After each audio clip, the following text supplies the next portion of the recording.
जय श्रीमन नारायण, जय श्री राधे, जय श्री श्याम। दोस्तों, आज ज्ञान गंगा चैनल में हम सब कार्तिक मास के चौथे अध्याय का श्रवण करेंगे।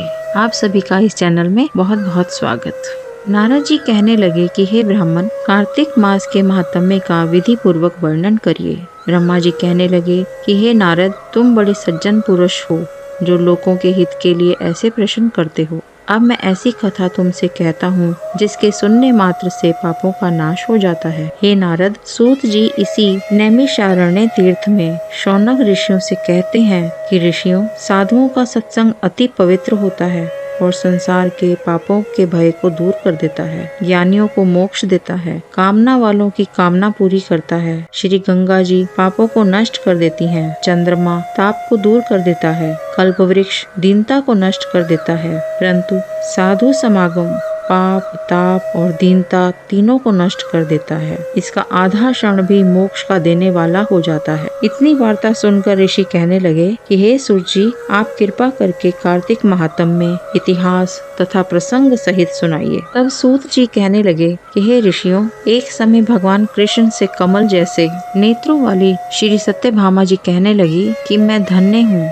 और मेरे माता पिता भी धन्य हैं, जिनके मेरे जैसी कन्या उत्पन्न हुई, जिसके पति आप भगवान हुए। आप 16,108 रानियों में सबसे अधिक मुझसे प्रेम करते हैं। जिस कल्प वृक्ष की पृथ्वी के लोग बात तक नहीं जानते, वह मेरे आंगन में लगा हुआ है। अतः मैं आपसे एक बात पूछना चाहती हूँ। आशा है मेरे हित के लिए आप वह बात अवश्य बताने की कृपा करेंगे। इतनी बात सुनकर श्री कृष्ण जी सत्यभामा का हाथ पकड़कर कल्प वृक्ष के नीचे ले गए और कहने लगे कि हे सत्यभामे, सब रानियों में तुम मुझको सबसे अधिक प्रिय हो। तुम्हारे स्नेहवश मैंने इंद्र से विरोध करके यह कल्प वृक्ष स्वर्ग से लाकर तुम्हारे आंगन में लगाया। मैं तुम्हारे लिए अदे भी दे सकता हूँ, कथे भी कह सकता हूँ। अब तुम मुझसे यदि गुप्त से गुप्त बात पूछोगी तो वह भी मैं बतलाऊंगा। सत्यभामा कहने लगी कि हे स्वामी, पिछले जन्म में मैंने ऐसा कौन सा पुण्य का कर्म किया था जिससे मैं आपकी अर्धांगिनी बनी और गरुड़ पर बैठकर आपके साथ इंद्र आदि लोकों में भी जा सकती हूँ। पहले जन्म में मैं कौन थी, किसकी कन्या थी, आप विस्तार पूर्वक कहिए। भगवान कृष्ण कहने लगे कि हे सत्यभामे, तुम ध्यान पूर्वक सुनो, मैं सब वृतांत विस्तार से कहता हूँ। पहले सतयुग के अंत में मायापुर के अत्रि कुल में वेद तथा शास्त्रों का जानने वाला देव शर्मा नाम का एक ब्राह्मण रहता था। वह सूर्य का भक्त था तथा दिन रात अतिथियों की सेवा किया करता था। उसके कोई पुत्र नहीं था, परंतु बड़ी आयु में उसके एक कन्या उत्पन्न हुई जिसका नाम गुणवती था। देव शर्मा ने चंद्र नामक अपने एक शिष्य के साथ अपनी कन्या गुणवती का विवाह कर दिया। चंद्र पिता के समान उसकी सेवा करता था। एक दिन देव शर्मा अपने दामाद के साथ लकड़ियां काटने के लिए हिमाचल के समीप गया। वन में इधर उधर फिरते हुए उन्होंने एक महाभयंकर राक्षस देखा। उसको देख वे दोनों भागने में असमर्थ हो गए और दोनों ही उस राक्षस के हाथ से मारे गए। परंतु उस क्षेत्र के प्रभाव एवं अपने कर्मों के कारण हमारे बैकुंठ धाम को प्राप्त हो गए, क्योंकि जैसे मेघ से बरसा हुआ जल